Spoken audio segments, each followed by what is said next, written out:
that's a great place to say, okay, what is the company worth? Because a lot of the times, I mean, let's just say that the business owners like to think that their businesses are worth $10 million when if you start penciling it all out, you're like, well, not quite. And then having that paper version of, okay, what can the company substantiate? What is the true valuation worth? And if I was going to sell it, how much should I sell it for an outside person? Because there might be a different higher value to sell it to an outside party like a venture capital fund versus an internal employee because well,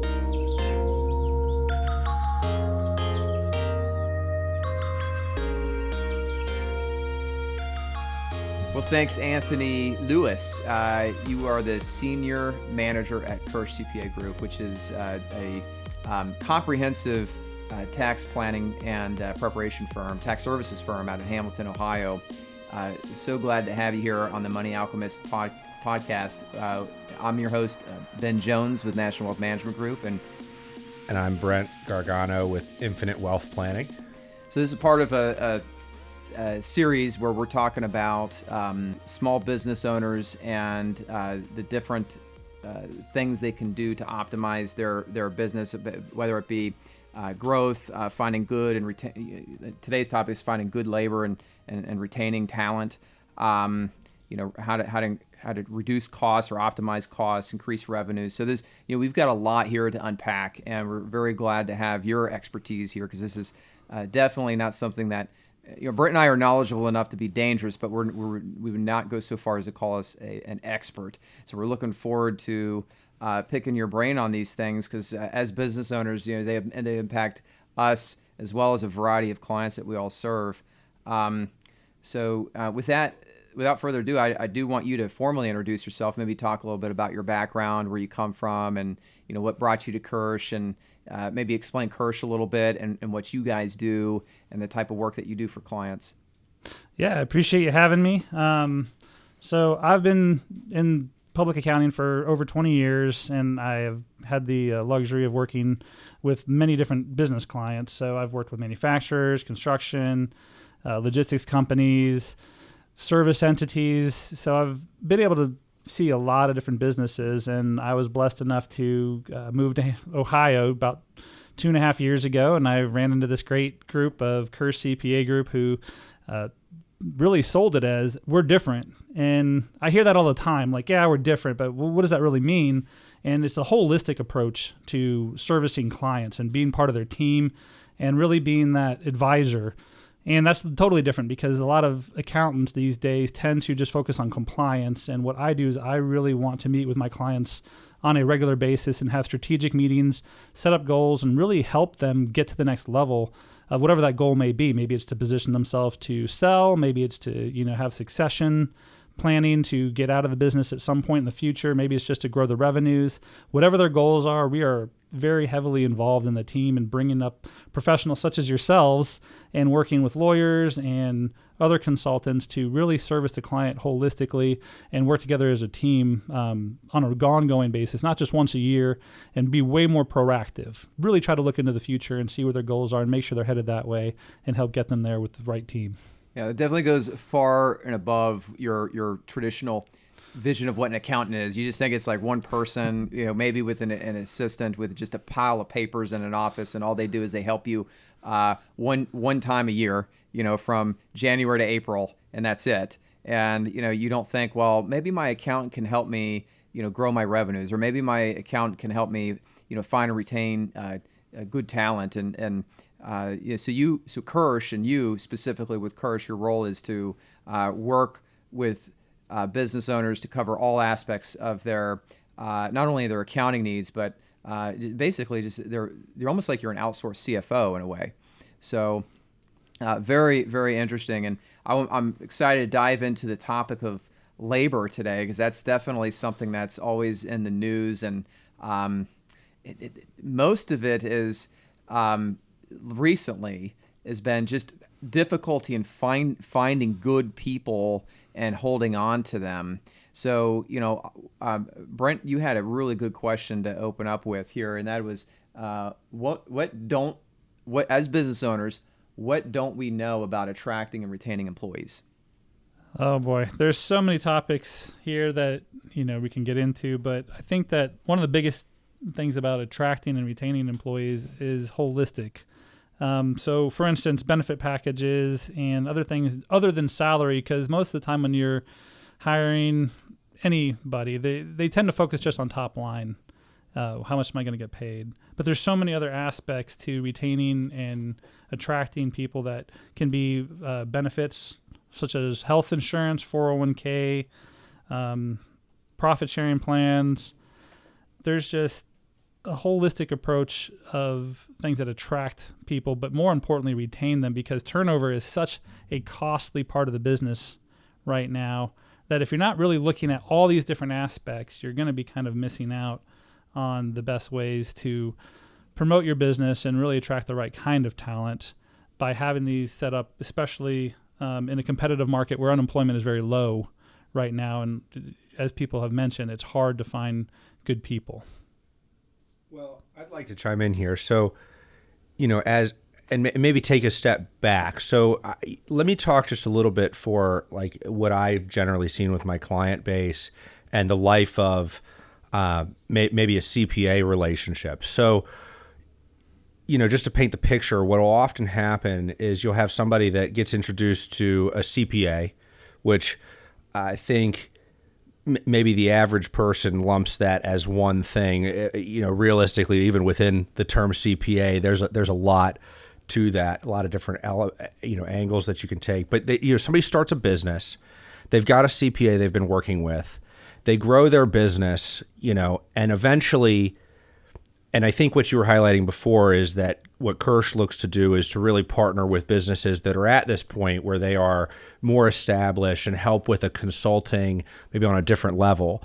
So can we maybe talk about, like, from a lot of the clients that we work with, they might be businesses that have maybe outgrown their current CPA relationship, and now they're trying to figure out how to take their business to the next level. So one of the things that I'm curious about related to attracting and retaining employees is, like, when you're a business in growth mode, you're a business owner, and up to that point, you've been handling a lot of the tasks, and how do you start thinking about hiring employees?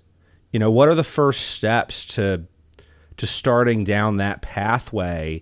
And then maybe we can start to think about the evolution of a business as it gets bigger, and then you have to retain those employees, and then eventually you have to transition the business potentially to those employees. What do you think? What do you think on that? Well, I think that the first thing that any business owner has to do is start, focusing on the key areas of the business that'll get them the most growth.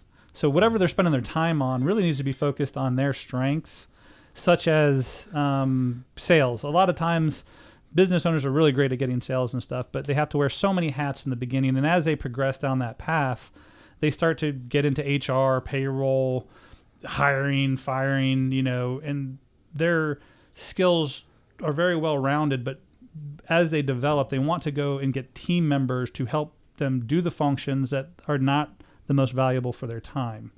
So focusing on growing the revenues, getting in front of their customers, training the teams might be a business owner's focus at the next level, but they want to then go find a team member or an outsourced party to help them with their HR, payroll needs and other things, or hire someone for that position so that they don't have to keep managing that. And how do you know when to do that? It's different for everybody, but I think that there's just a time when they're spending so many hours in the office and they have a revenue area of where they have now more than, say, 20 or 30 employees where they can't manage it themselves personally anymore. There could be a point where they're just spending so much time in the payroll and HR that's taking them away from sales and being with the customers and training the key people that are their managers to, keep pushing the business and grow it, that they'll have to kind of determine that for themselves. But once they realize how much time they're spending in that function versus what they could be spending that time in, that's usually a key indicator that, hey, maybe I should go and hire someone, or at least look into outsourcing HR and payroll and talking to some groups out there that can actually provide that service for them so that they're not having to spend as much time doing that function. And the focus on revenue growth makes sense for a lot of businesses, but that first employee you hire, generally is going to be, in my experience, is going to be kind of a person that can wear a lot of hats. It's not just focused on growth, but can also complement the owner and administration as well. So let's talk about, let's say since the type of employee you need is so specific to the business, I think it's more worthwhile to talk about, recognizing when you need that help. And that help is obviously if you're pulling your hair out as a business owner, that should be your sign that you need to hire someone. But how do you bring someone in, interview them, make sure that they're a good fit, and then more importantly, retain them? Because you mentioned turnover costs earlier, and that is a major issue because I've often heard the statistic, it's more costly to lose an employee than it is to train them. So touch on that a little bit. So let's say we've recognized we need an employee. How do we hire them, one?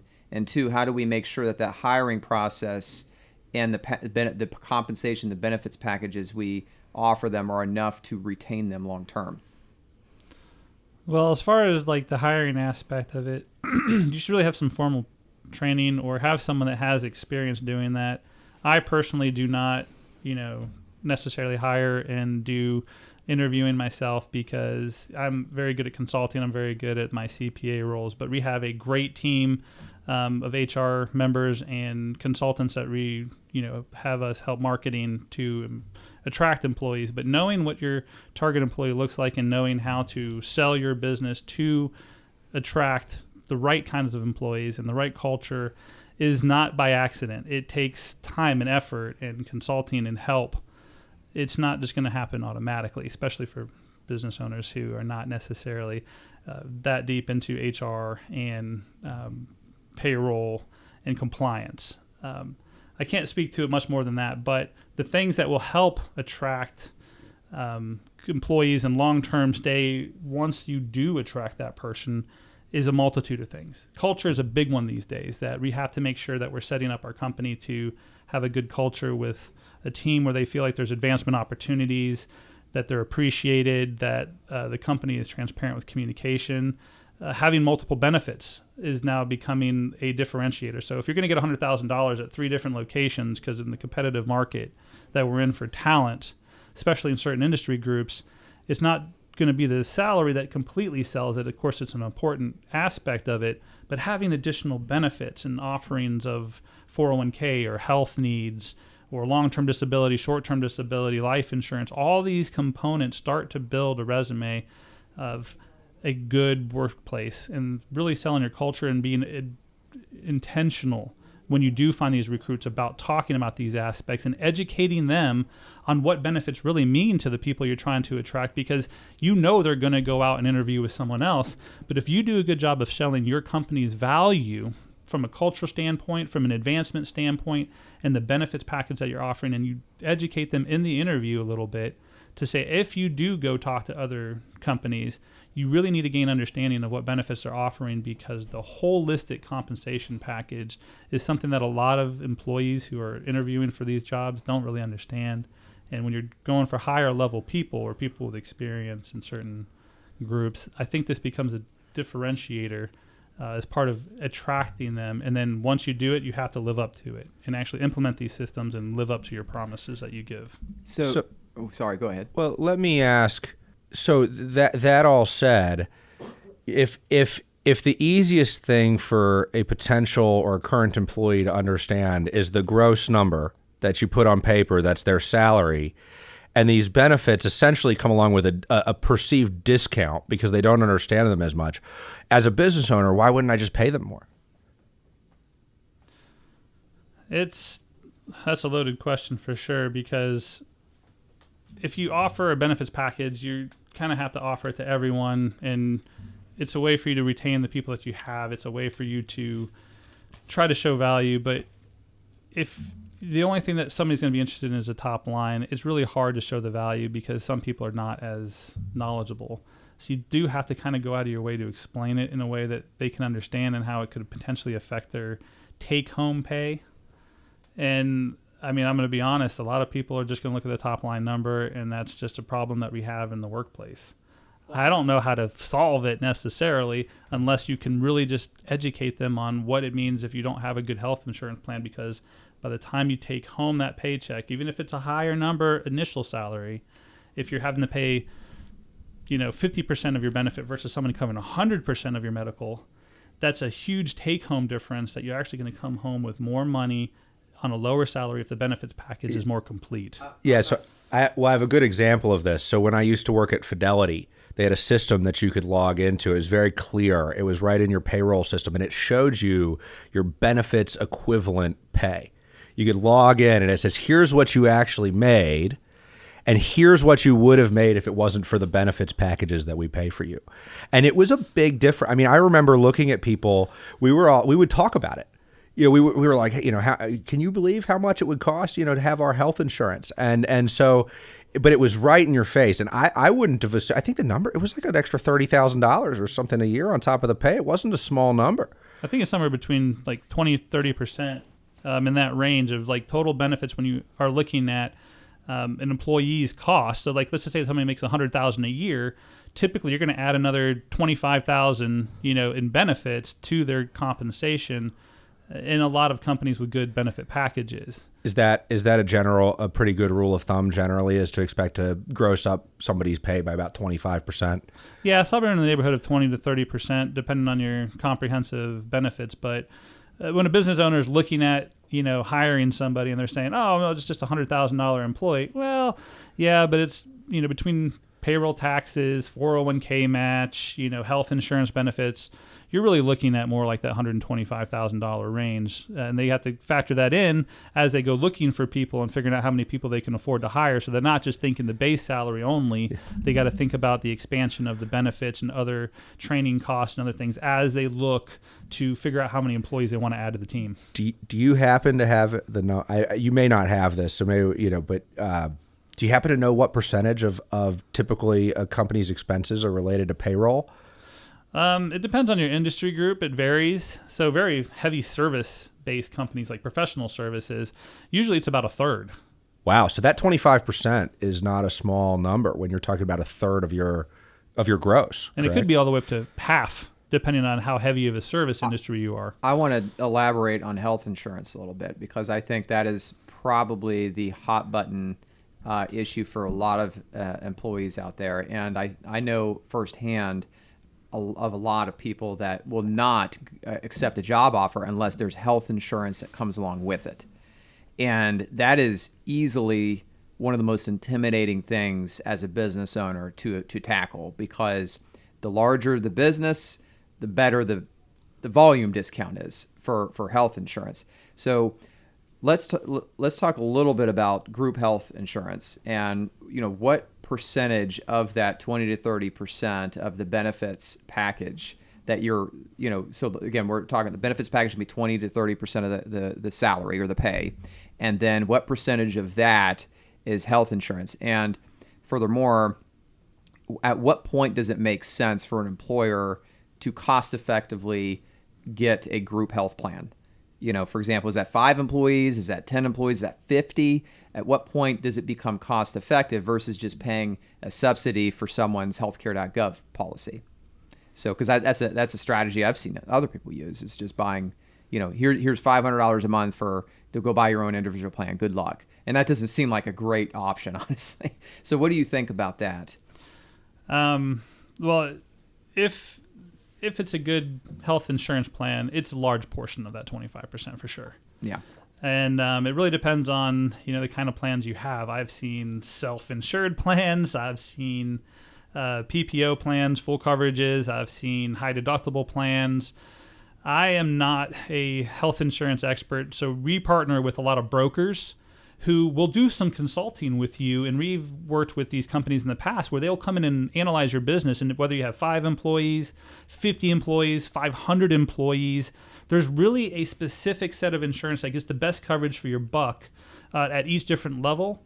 but you really, really want to reach out to a consultant who does this full time, like an insurance broker or a health insurance benefit administrator, that can say, okay, it's great if you only have 10 employees to get into a group plan, because then you can share that cost over a bigger base. But once you get to 50 people, maybe you can start negotiating your own rates because now you're big enough. And then once you have a big enough plan, you might even think about some self-funded insurance, where you have your own separate entity that is doing the claims, and they're running their own entity to contain their own employees, because they have found that there's a cost savings there in the long run rather than paying big insurance companies. The best advice is to work with one of these brokers, and hopefully your CPA works with some of those, such as we do at Kirsch, where we have great networks of people that we rely on. And when a client comes to me with that need, I don't try to answer it for them. I immediately go and reach out to my experts that I know have done good for our clients in the past. And that's part of your holistic approach, is that when you recognize a need for that, you make that introduction. So that way the business owner's not, floundering around on Google trying to find some, trustworthy insurance broker, because I imagine there's a lot of charlatans out there. Now, I'm noticing a theme here. When it comes to hiring, you said, find an expert. Like you mentioned, Kirsch has their dedicated hiring team and HR team. So you're in a way outsourcing to some experts, and then when it comes to health insurance, outsource to experts. So getting good information, high quality information, is definitely a must to put together the right benefit, to hire the right people and put together the right benefits package. And the majority, I'm just interpreting for you here, out of that 20 to 30%, definitely more than half is going to be going to health insurance. Now, how important is it to have health insurance? Did you say that is an absolute must, you can't go without it, or maybe you can eke by without it and still hire?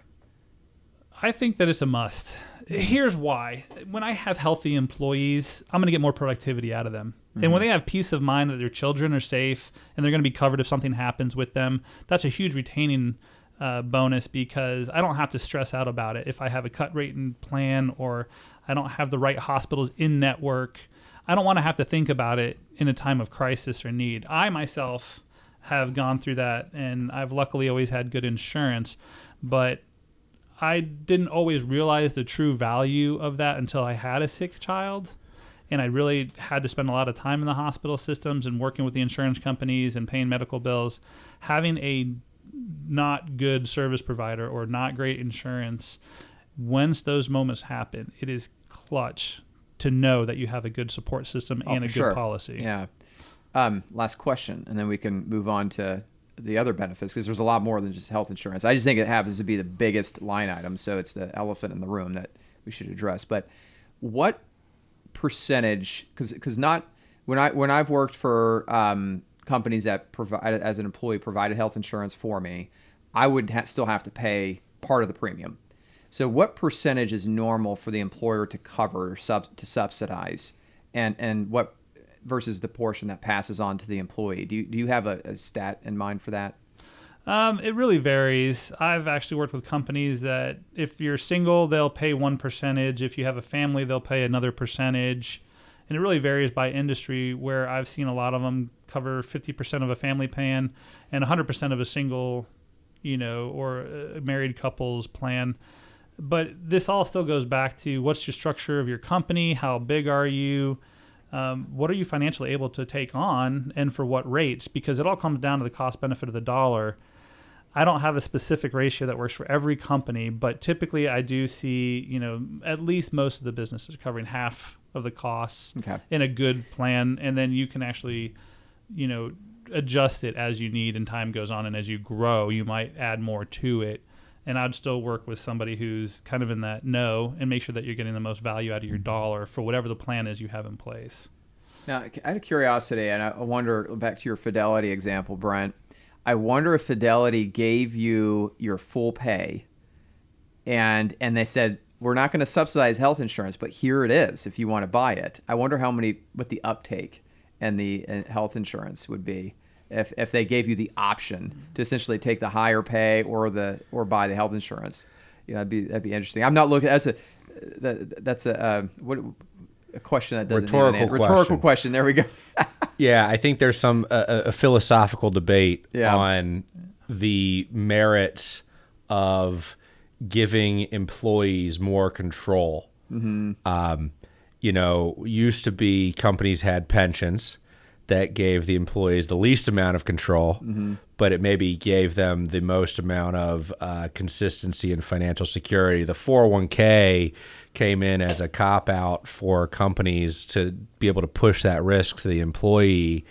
And, as an investment advisor and somebody that's, thoughtful with how I handle my money, I like that. I actually believe that I'm going to be able to do better than maybe the company's pension would do over time. But I can tell you, as somebody that's seen this on the whole, if you leave people to their own devices, sometimes it can backfire. Oh, yeah. So you have to be make willing crazy to pay that price. decisions. Yeah. Well, so many people live paycheck to paycheck that they're not going to be savvy enough to be able to save enough for retirement.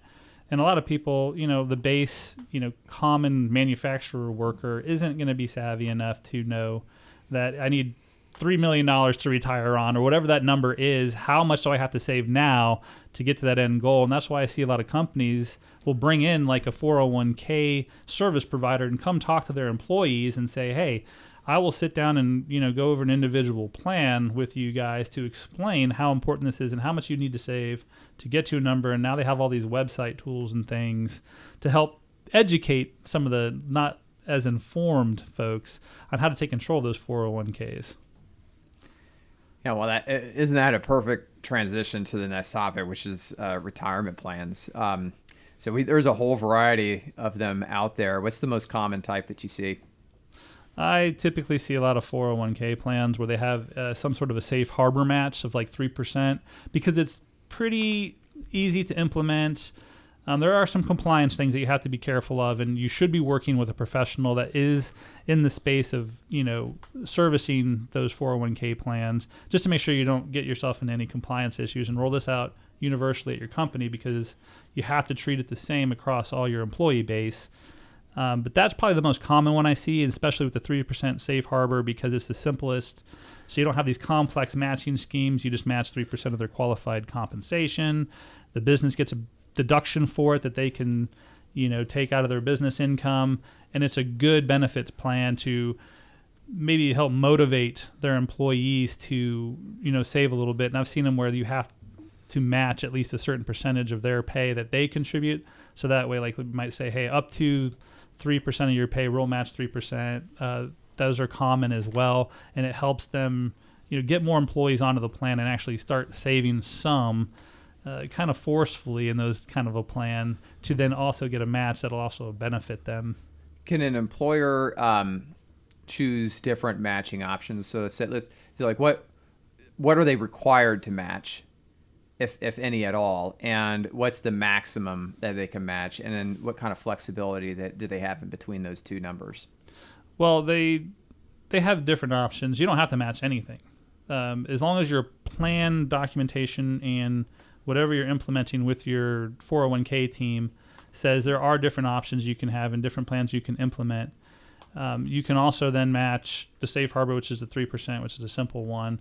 But they have all kinds of different options out there where you can have different structures where you can roll in, what do they call it? Not profit sharing, but a discretionary contribution from different companies and stuff. But you just have to know what you're able to do within the plan that you set up with your 401k and stick to that compliance, because you have to make sure that you are following the guidelines and the rules of the 401k, and you can get yourself in trouble if you do not follow it or you don't have a regulation group to help you keep in compliance with, say, like filing requirements and top-heavy plans, and there's a lot of things that go into them. Yeah, and I, just to jump in there, so I've heard you use the term safe harbor a couple of times, safe harbor match. Can you explain a little bit about what a safe harbor match is and why that might be something that's used, and what happens if what is the alternative to a safe harbor plan?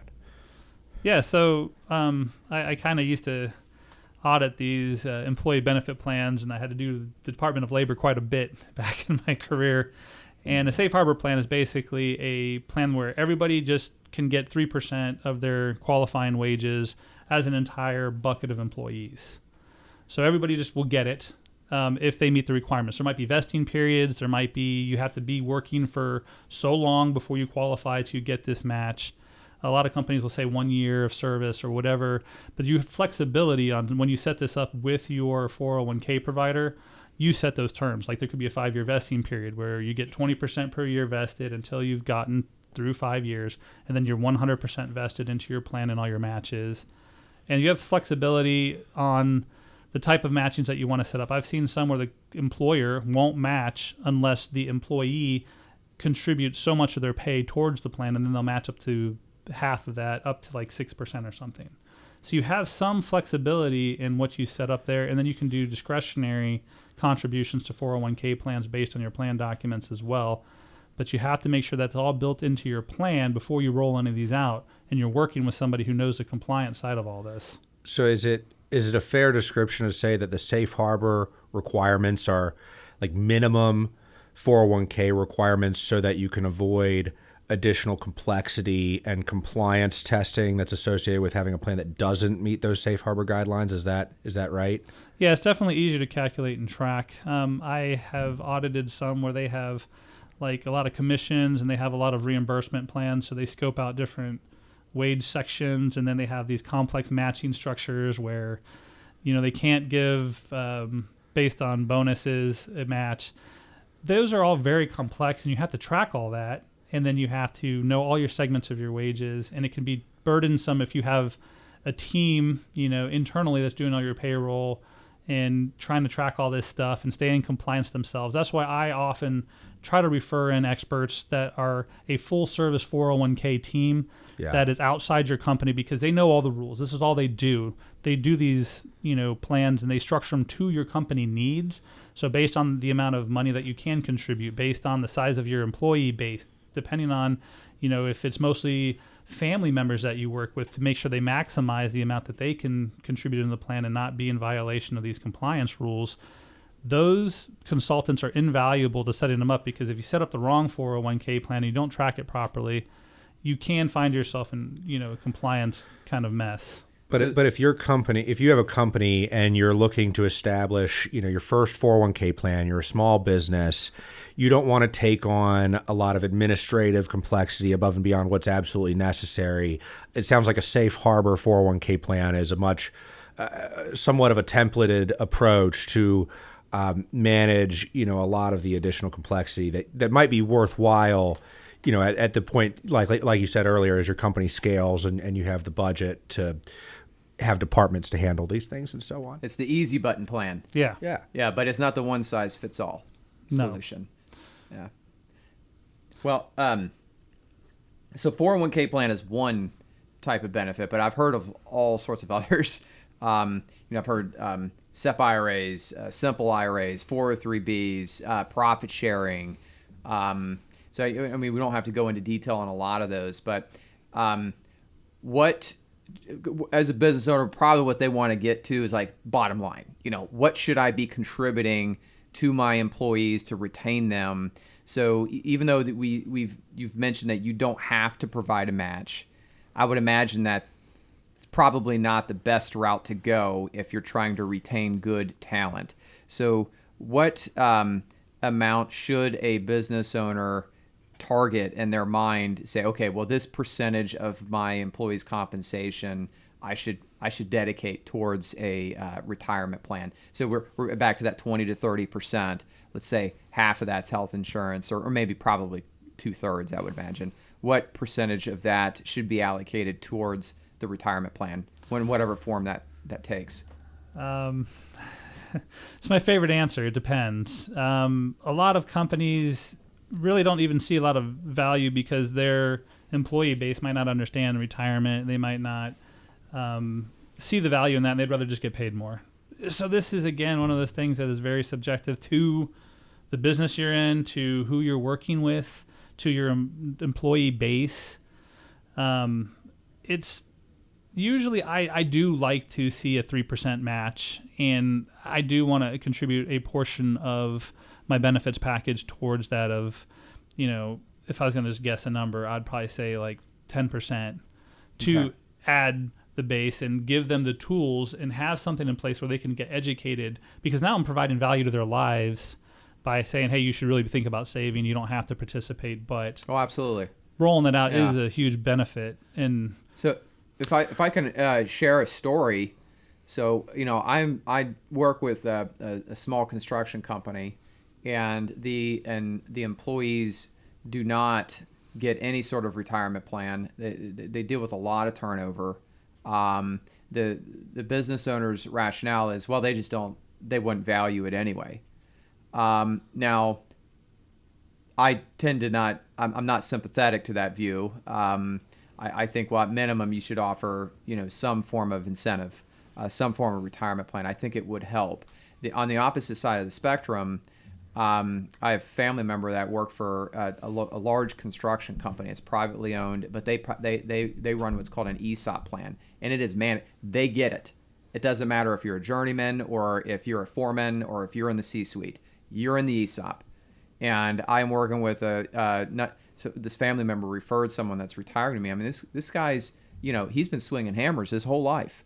His whole life he's been swinging hammers, and he's retiring a millionaire, part of the ESOP plan. Can you imagine that? And he's worked for that company his whole life because he knew, I'm participating, and I think that is one of the secrets to this company's success. I'm trying to be vague because I don't want to give away the company. I probably could. It wouldn't matter, but I don't. Well, and let's talk let's dive a little bit deeper on that. What is the value of having an employee at your company that stays for 20 to 40 years over somebody that leaves within 5? Is there, is that even something that could be quantified? Well, it's pretty hard to put a value on a key team member, but I can quantify what it costs for them to leave. Yeah. Especially if you have someone like with that 5 to 10 year experience within your organization who's a key team member, who trains, who, helps keep jobs on task and really is a productive member.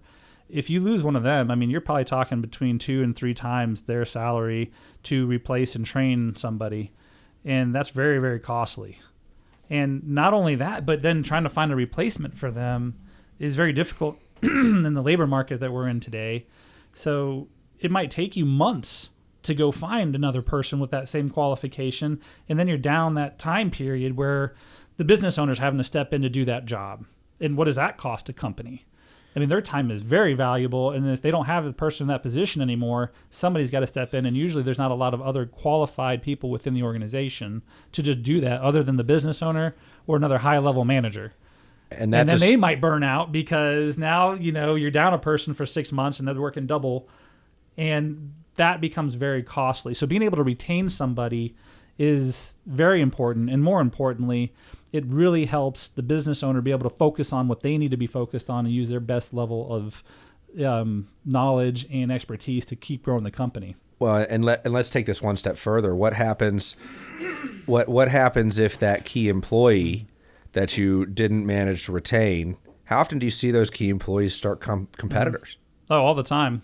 Especially if a business owner doesn't identify their key team members and give them an incentive for advancement, or sometimes the business owner in their mind will even think, oh, this guy is the next successor of this company, but they don't communicate that properly, and they don't tell them, hey, my plan in the future is to sell this company to you or to a group of key managers to say, hey, you're the next up-and-comers, and groom them and communicate with them and train them specifically with that in mind so that they're aware of it.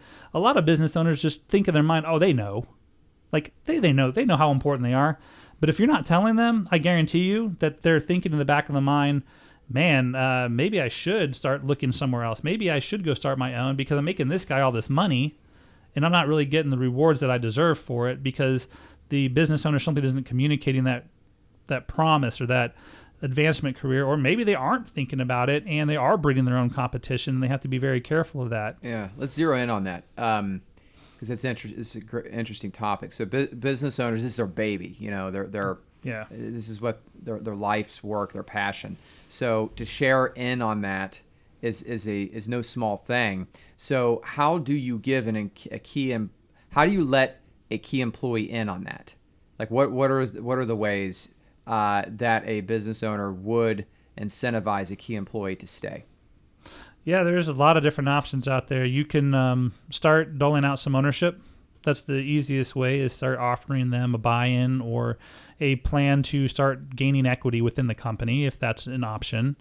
Other options can be a profit-sharing plan where you tie a portion of their actual income to the performance of the business.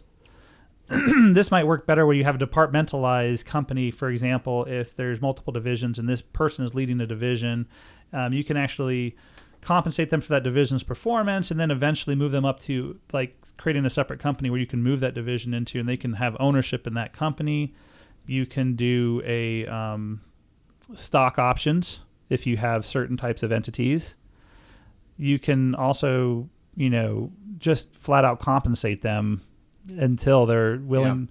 Yeah. And one of the problems that we have is right now we don't have a lot of people who want to become a business owner. So there's also other options like ESOPs, where you can set up, an employee stock own plan where you can sell your company basically to the employees and delve it out like Publix that rolled it out. So there's lots of different vehicles. It really just depends on who your successors are, where you are as a business, the size of the business that you can transfer, and really what's going to hold on to those key people and what are their goals. Who would a business owner contact to start that conversation? So let's say I wanted to bring in a partner and I wanted to get a buy-in. Well, how much would that buy-in be? Who would do the valuation? Who would I go to broach that conversation and find out what solution is appropriate? I would definitely start with my CPA. So Kirsch. Well, I'm not even just saying that in passing, because a lot of the times, even if I am not the foremost expert on, say, like a manufacturing company, a lot of the times we offer valuation services. And that's a great place to say, okay, what is the company worth? Because a lot of the times, let's just say that the business owners like to think that their businesses are worth $10 million when if you start penciling it all out, you're like, well, not quite. And then having that paper version of, okay, what can the company substantiate? What is the true valuation worth? And if I was going to sell it, how much should I sell it for an outside person? Because there might be a different higher value to sell it to an outside party like a venture capital fund versus an internal employee, because you're not going to have as many costs. You're not going to have as much due diligence. You're not going to have as many transition problems. But I would start with the CPA to start gathering that advice and coming up with, okay, what would a valuation look like? What is a common multiple in this industry? What are the common ways to value this business? And then let's go a step further and say, what are our objectives? Who's buying into the company? How much value has that person brought to the company? So that way maybe you don't want to sell it for fair market value because this key employee has done so much over the years that you don't want to sell it for that full value. So you could offer it as like an incentive, like you could give, like that's where maybe stock options would come in. You could give a percentage of ownership every year.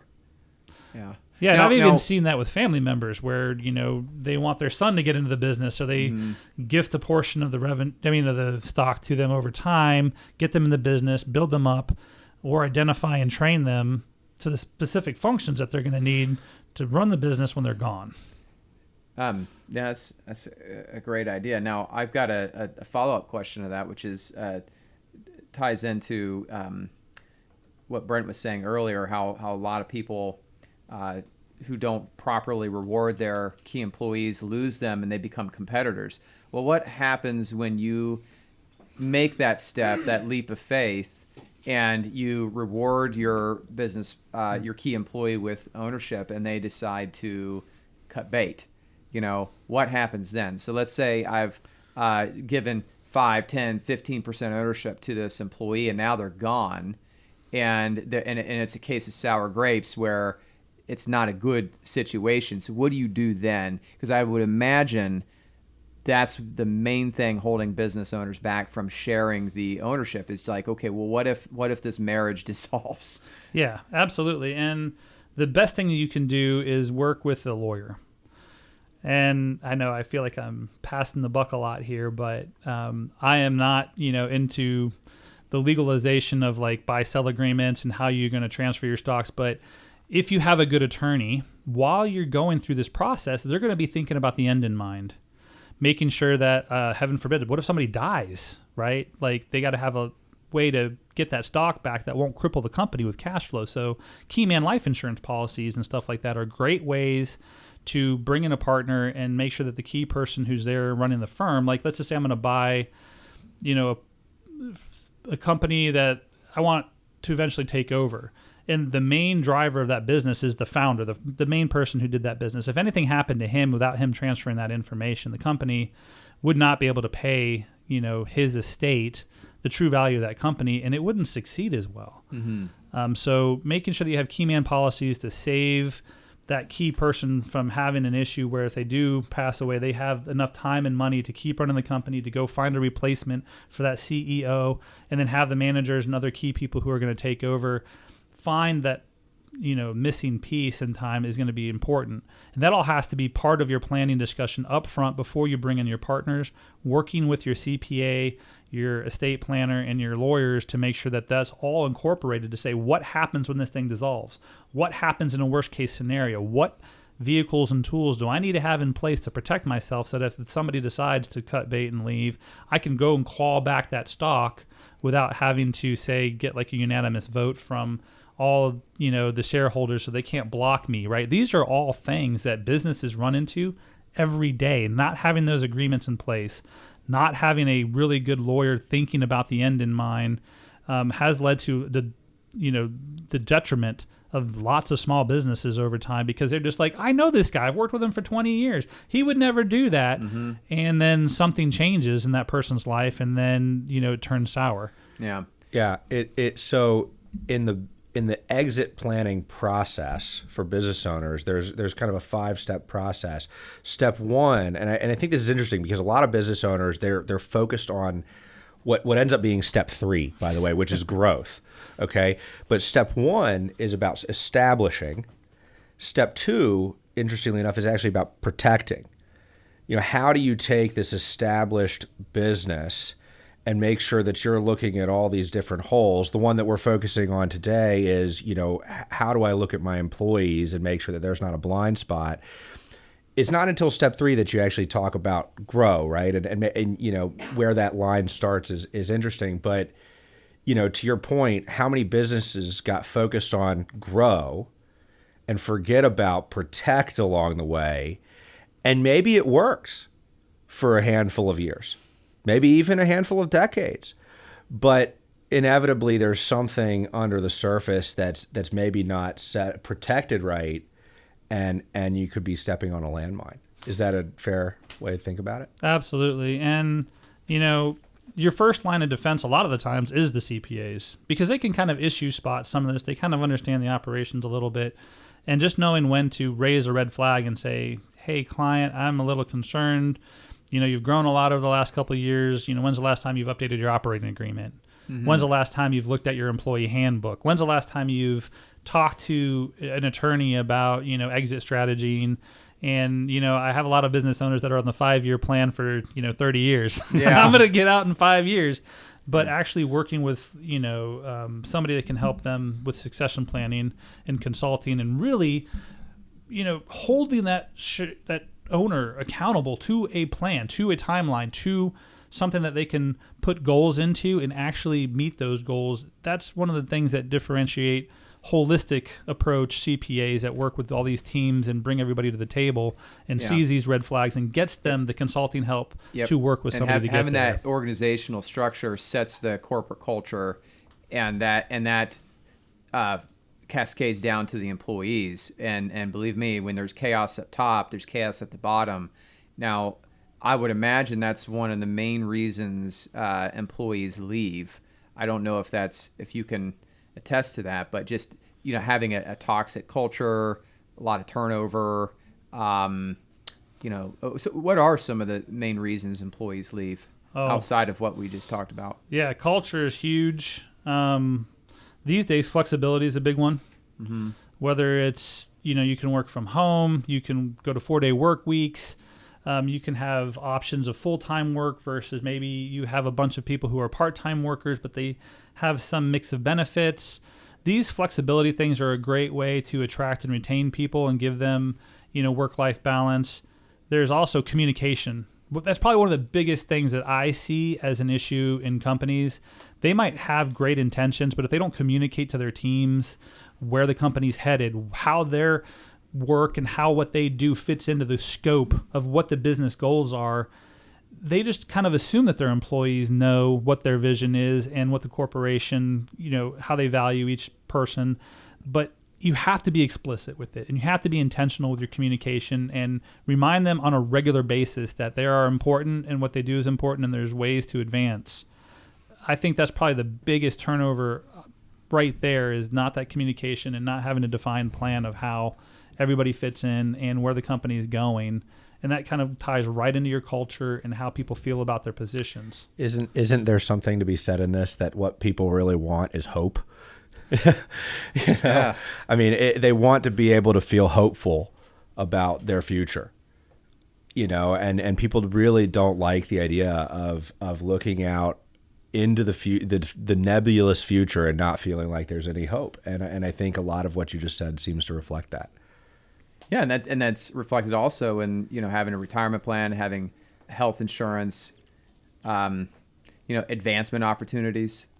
I would imagine would be huge, and that's part of the whole plan. If you're, I'm just thinking as a business owner here, like if I did a year-end announcement, like the state of the business, just sent that out as an employee memo. It's going to contain some form of growth message, like, hey, we are currently at A, and we want to be to B, and here's how we're going to plan to get there. And part of that plan, you don't have to be explicit, but you can imagine employees can be like, oh, I can be a part of that, or I can do this. Well, or they're going to at least ask, how does this benefit me? That's the question they're going to ask. They're going to look at your email that talks about all the great growth you're going to have as a company, and they're going to say, okay, so what does that mean for me? That's true. Yeah, so you should address that in whatever your plans are, is how it can benefit not just you as the owner, but everyone. Yeah, their hope isn't necessarily for your business. It's hope for their life. They want, and your goal as a business owner is not to string them along on this hope. You want to communicate, things that you can deliver on, is my guess, because, you don't want to give somebody false hope. That I assume leads to, potentially even bigger problems.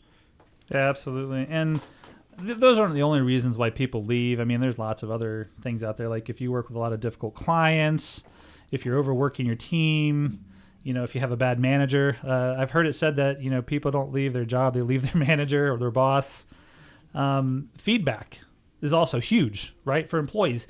If you have high-performing employees, just, putting them in their station and telling them they're doing a great job is not enough. They want to know how to improve. They want to know how to get to the next level. Constant and consistent feedback and growth for those rock stars are also a huge thing that needs to happen within organizations, so that they identify these people, retain these people, and give them that feedback that they need, and make sure that we're not overstressing them, because usually the reward for doing a good job is more work. So what kind of feedback should you provide a rock star employee? So is that just like an attaboy or attagirl, or is that more, financial? Or is it an award?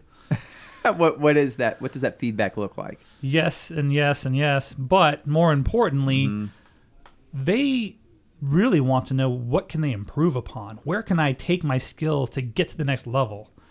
That's probably way more important than all the other things to them, because they're very driven people.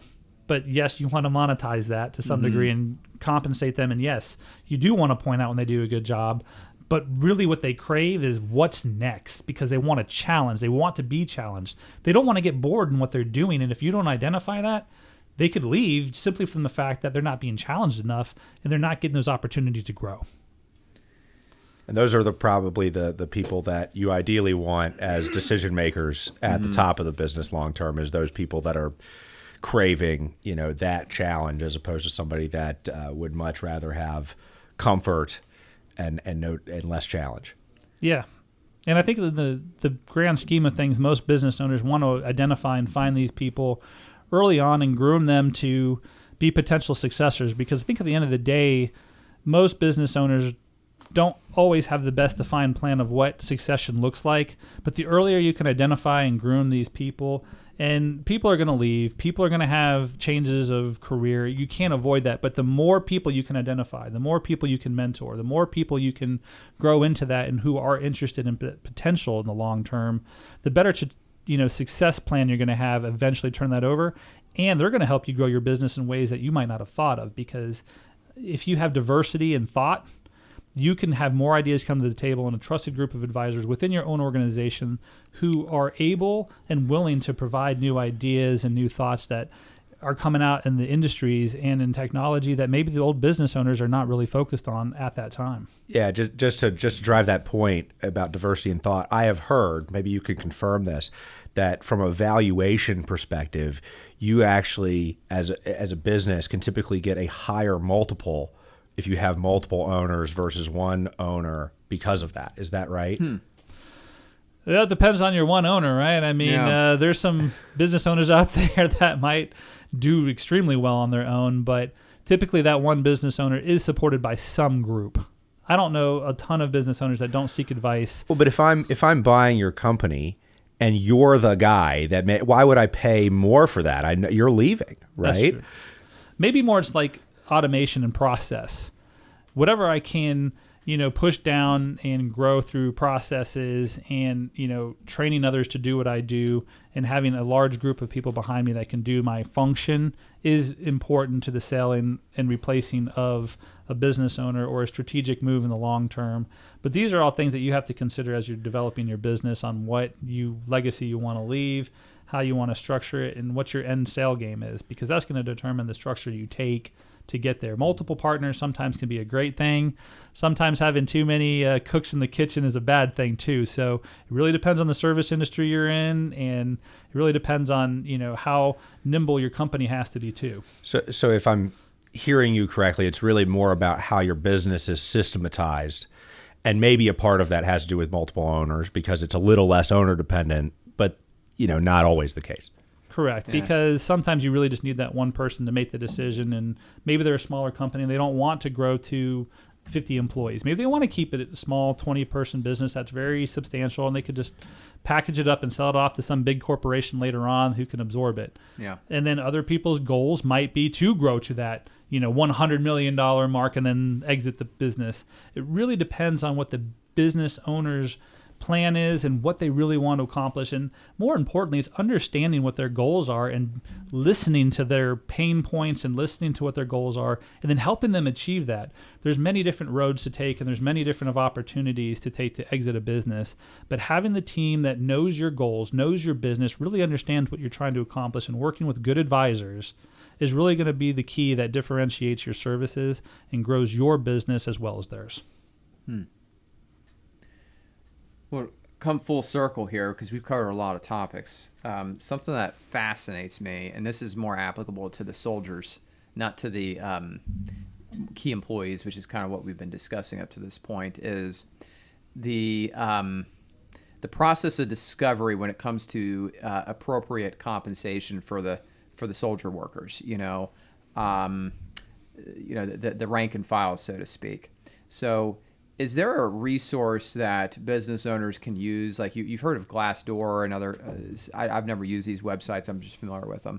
Is there a resource to find out, okay, what is a competitive rate for a roofer? What is a competitive rate for an RN? What is a competitive rate for an administrative assistant, so forth and so on? How do you advise a business owner approach that? Well, typically I don't advise them on how to pay their employees, because that's a sticky discussion point. However, there are some great marketing tools. I mean, thanks to the internet, things are so public nowadays that you can look up just about anything online. For instance, like in the accounting world, we have Robert Half. Not only do they publish the salary guides of the market rates for accountants, but they also do it by region. So like if you're in New York, your salary is going to be different than if you're in Alabama, right? Because the cost of living is so much different. So these things are very market based. And there are a ton of resources in a ton of different industry groups, and they all kind of have their own benchmarking that they do. And I know, like, in our internal team, they look at those benchmarks and say, hey, what are our salary ranges? Are we keeping our people not, only at the median level, but are we paying them a little bit more to make sure that we're keeping and attracting new people against our competitors, because we know what this market is paying for like labor.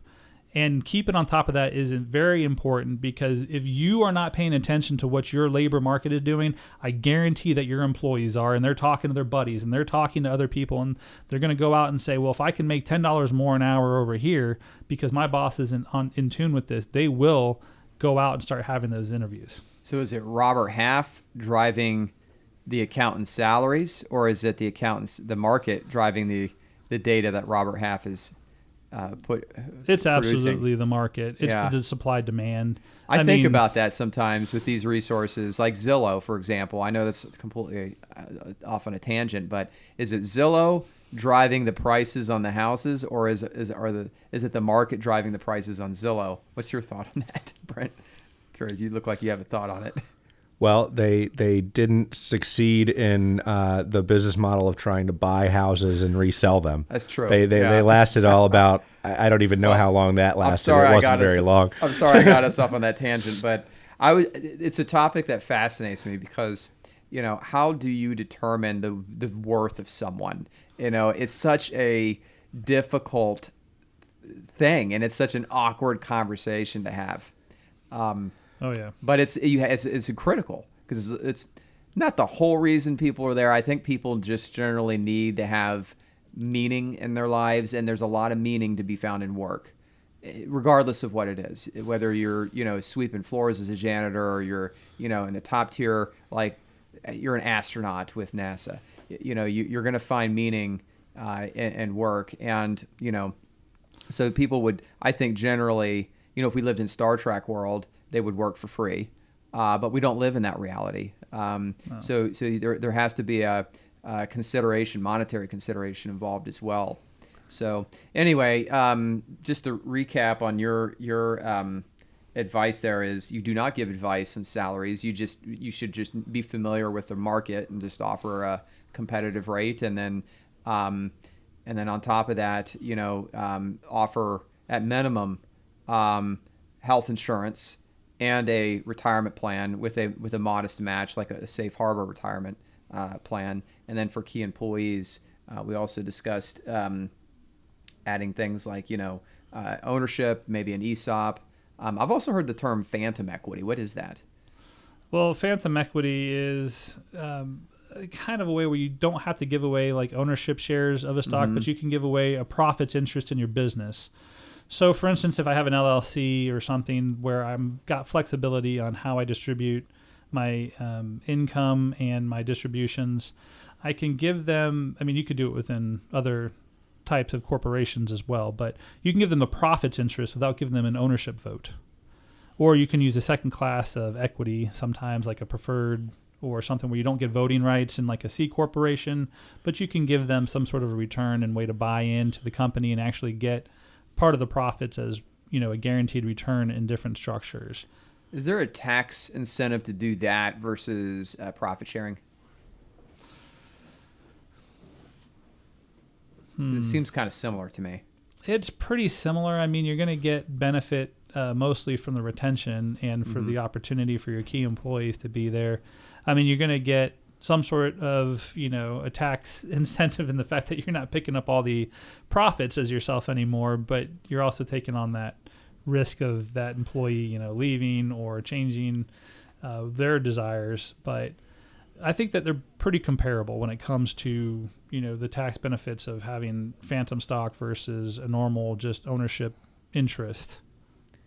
Well, there is so many different things. You have so many good ideas and how to keep and retain talent, and I appreciate you coming in and talking with us about this stuff today. Look forward to our next discussions. We've got a lot to cover. Brent, do you have anything to add or ask Anthony that we got him on the topic of labor? Really appreciate you coming in today. Thank you so much for your time. Yeah. Thanks for having me.